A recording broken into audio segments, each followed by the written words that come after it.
Hey Joe, where you going with that gun in your hand?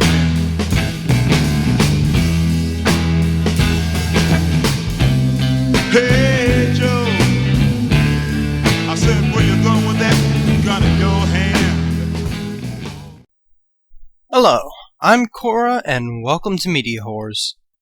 Today we'll be reviewing A History of Violence, which was directed by David Cronenberg, and which was based off of the graphic novel by John Wagner and Vincent Locke. It stars Viggo Mortensen as Tom Stahl, a small-town diner owner who is suddenly thrust into the news when he shoots two robbers. However, this attracts the attention of the members of the Irish mob, who claim that Tom is actually Joey Cusack, a homicidal sociopath who disappeared from Philadelphia nearly 20 years before. So, let's take a trip down to Philly as I throw it to the round table. There was one good actor in this film. That was the little girl. Everyone else was just hammy, or underused, or dull. Or just plain unbelievable as a human being. What about Ed Harris as the mob enforcer, Carl Fogarty? Oh, he was believable. He was actually really cool. I liked him. Sorry, I was thinking of the good characters. You know. The good guys. The protagonists. This movie was so misleading, though. Oh my god. Every time I thought they were about to do something really epic, the film would just stop, or it would just turn to nothing. Oh, like the climax? You mean the anticlimax? 5 people die in that scene. How does it cease to be a climax? I'm talking about the final scene with Richie. Here you have this confrontation where he has been stripped of everything, and you would think Joey would have something significant to say. It's so sudden that I feel like if I blink, I'll miss the climax. I do think I have to agree with some of what Caveman said. There were a number of moments where it felt like the film was building up tension, but it ended up feeling either unnecessary or forced. I actually have to say there was one scene where I felt the tension that was built up was kind of perfect. The scene in the diner? No, I don't think the tension was well used there at all. I actually feel it was wasted. The one scene that I felt the tension was used well is where Fogarty is playing this sort of cat-and-mouse game with Tom. That being said, the fight it leads up to ended up feeling lackluster. It was like 5 seconds. It was over far too quickly. I don't know what you expect. This is a rather realistic portrayal of violence, and it's aiming for the quick and brutal presentation. Fine. Yes, it was realistic, but it felt like they were building up to this epic confrontation, and it didn't happen. What would have made the scene better for me would be if another member of his family had been hurt. It would have given merit to the tension and the fear he felt for his family. And speaking of which, what did you think of the son? The son wasn't exactly believable. He was kind of a douche. Actually, I did kind of like one scene with his son. Where he kicked that dude's ass? No, I actually really liked the scene in the locker room where he talked the bully out of beating him up. You've established my unworthiness. Doing violence to me just seems pointless and cruel. Don't you think? Let's do this, you punk bitch! Shouldn't that be little punk-ass chicken shit faggot bitch? I actually hated it when he ended up beating up the bully. I actually like that because the film is really about the nature of violence, and you have the nature versus nurture concept being explored there. There are 2 points in this film where he displays an outright violent nature, and it calls into question whether it's because of circumstance that he carried out these actions, or is it something that he inherited from his father? Once again, I just felt the fight in the hallway was too abrupt. There seemed to be very little leading up to that, and this is a character that has displayed the ability to use humor and rationality to coax the bullies into leaving them alone. I don't know about it being too abrupt. It's sort of like the straw that breaks the camel's back scenario. It may take a while, but the actual violent reaction that occurs is bound to be sudden. Well, let's talk about the diner scene.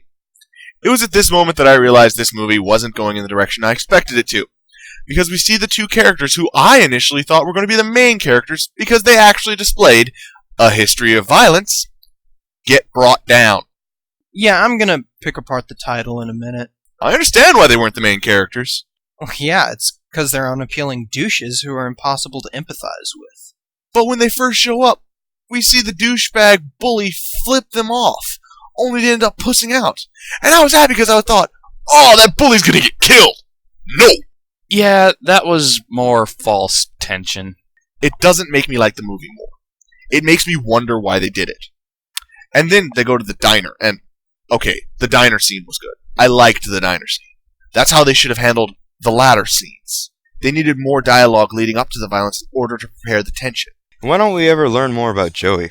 Yeah, by the end of the movie, we still know next to nothing about Joey's backstory.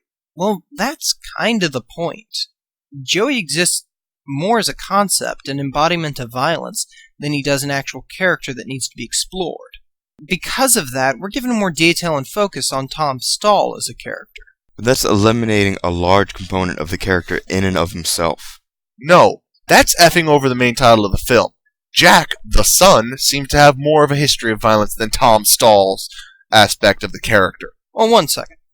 Cronenberg has actually stated that the title can mean three things. It can refer to the violent history of an individual, it can refer to the history of mankind using violence as a way to settle disputes, and it can refer to the violent nature of evolution itself, with its survival of the fittest approach. Well, it's not like the film provides us any moral direction in that regards. Wait a minute. No, don't even. He uses violence to solve all of his problems. Don't even try and say that this is an anti-violence movie. I never said it was. I wasn't planning on saying that. If he didn't have Joey lurking in the back of his psyche, Tom Stall would have died in that diner. But no. The key to the character is the dichotomy between his violent nature and the man he's tried so hard to fabricate. By having both sides to the character, you have an individual who is more fit to survive than your average town person because they would die when placed in that diner. And, at the same time, he is more fit than Richie because Richie is a solipsistic asshole who cares for no one but himself. And he's a fun guy. I actually really like William Hurt's performance there. No, I agree. His character's great. The only problem I have is that in the middle of a gunfight, he put his gun under his arm to get his keys out. Well, he's not exactly an enforcer or anything, but yeah, that was pretty stupid. Well, we don't know if he was or not. That's the problem. There feels like there's just a bunch that was just left out. Yeah, the only thing we know about Tom is that he killed a lot of people. Yeah, we don't know any details about how he settled himself in that town. He moved into the town close to 20 years earlier. He opened a diner. He claims to have foster parents who live, I think they said in Seattle. Other than that, he's supposed to some extent embody the everyman. I can't really say that I found him lacking in that regard. But what were you saying about Joey being this concept of violence? You know, how he's supposed to be this part of Tom that he is struggling with? Yeah? Well, that's where I feel this film falls short, because we really don't see any of that conflict. Oh, no. No, I feel that the point of this film is to say that violence is a necessary part of human nature. So it's really more about the coexistence between Joey and Tom, which evokes the question of where the barrier between the two even lies. I actually have to agree with Kora on this point. Well, it seems to blatantly disregard what Tom Stall is saying. He claims that, oh, Joey is dead. I don't need that violence anymore. But then at the drop of a hat, he starts killing people. Yeah, but just because he doesn't want Joey doesn't mean he doesn't need him. Once again, without Joey, Tom would have died. Yeah, Joey is the last resort sort of option for survival. Now I hate to be agreeing on this, but if it had developed into an internal battle between Joey and Tom, I would have been like, what the fuck is this? I do, however, want to talk about an aspect of the film that did really annoy me. And it's an aspect that probably dragged the entire film down a point for me. The sex scenes. Agreed. Now wait a minute. I feel that they did serve a purpose, but they both should have been cut down by about 30 seconds. Well, hold on. Let me ask. What purpose did the second one serve? That one felt so out of place. Well, the first one serves to provide a glimpse of a healthy and intimate relationship between a man and a wife. It shows that even after being together for so long, they still have passion and love in their relationship. The problem I have with the first scene is that Cronenberg sticks with it for a bit too long. It starts to feel intrusive and creepy. The second scene serves to show the not necessarily corruptive, but questionable appeal of Joey. It represents violence, and in doing so, represents a more aggressive side of humanity. And this scene serves to display that to both the viewer and, in a sense, to the wife, who is momentarily caught up in it. Once again, the scene outstayed its welcome and could have been used in a more natural manner without compromising its purpose. Cronenberg is known for trying to disturb his audience, and unfortunately I feel it detracted from the film in this instance. The thing that really hurt those scenes for me was the wife, Maria Bello. She seemed to have these really dramatic mood swings. I understand that she's under stress in the film, but it still came off as weird. I actually have to agree with Kora on sex scenes, but I do start feeling that the movie is just too invested in its symbolism. It's just so invested to the point that the average viewer, which is the mindset I viewed this from, probably won't get it.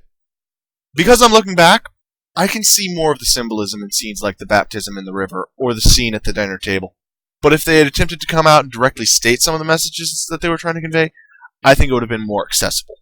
I understand that complaint. I'm a firm believer that if used improperly, symbolism can overwhelm a narrative and ultimately detract from its execution. I think that perfect examples of that include Evangelion and I Am Legend. But by the same token, I think I enjoyed this movie even prior to recognizing the symbolism. But it could have used a bit more balance in that regard. I understand that, and I guess I actually agree with it a bit. I feel that the baptism scene probably works best out of those symbolic scenes because it succeeds on both levels.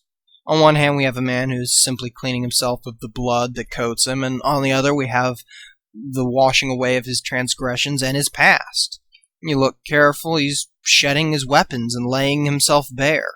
That being said, you have scenes such as the sex scene, where the scenes just don't fit into the natural flow of the film. Yeah, I've got no argument there. I did feel that Viggo Mortensen's portrayal of Tom was so bland that I couldn't help but feel that the only times he was expressing emotion was as Joey. I have to say that I think Mortensen was superb in this film. There were these little shots where I couldn't help but look into his eyes and wonder who was really behind them. It's sort of like how Richie put it. Hey, when you dream, are you still Joey?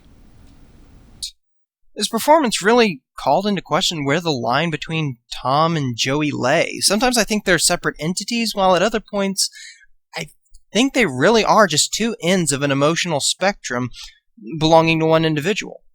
That actually does bring up some interesting question, because I've heard reports of people isolating aspects of their personality and giving them a form within their mind. Look, I enjoyed this film. I own it. I like it. I had some issues with the characters' interactions and the sex scenes, but I still thought the acting was solid, I loved the tone, and I really enjoyed the symbolic aspects of the film. I've got to give it a slightly low abduct a friend. That's an 8 out of 10 for me. In a lot of ways, this is really a film critic's movie. It relies heavily on social commentary and symbolism to tell the story, and I can enjoy those to a certain extent. I did feel that those elements were in excess at points, however. I did enjoy this film at points. There were examples of well-executed violence, and the tension was good in certain places. I'm going to give it a late-night double feature. It's worth putting a little effort into seeing it, but not really worth owning. That's 6 out of 10. I can't give it more than a meh. I mean, I don't hate it. It's not a bad film. I'm just not going to watch it again. That's a 5 out of 10. The fact of the matter is that I was not the biggest fan of this movie. It seems that it had a lot of potential. I didn't care for the actors, their roles, or the writing. I didn't think the film succeeded in conveying its symbolism or its message, and because of that, I'm giving it a meh. Well, with one abduct a friend, one late-night double feature, and 2 meh ratings, the average MediaWhorz rating for this film is late-night double feature. And remember, kids, the proper answer to the question What are you, like some multiple personality schizoid? is no, of course we aren't. See you next time.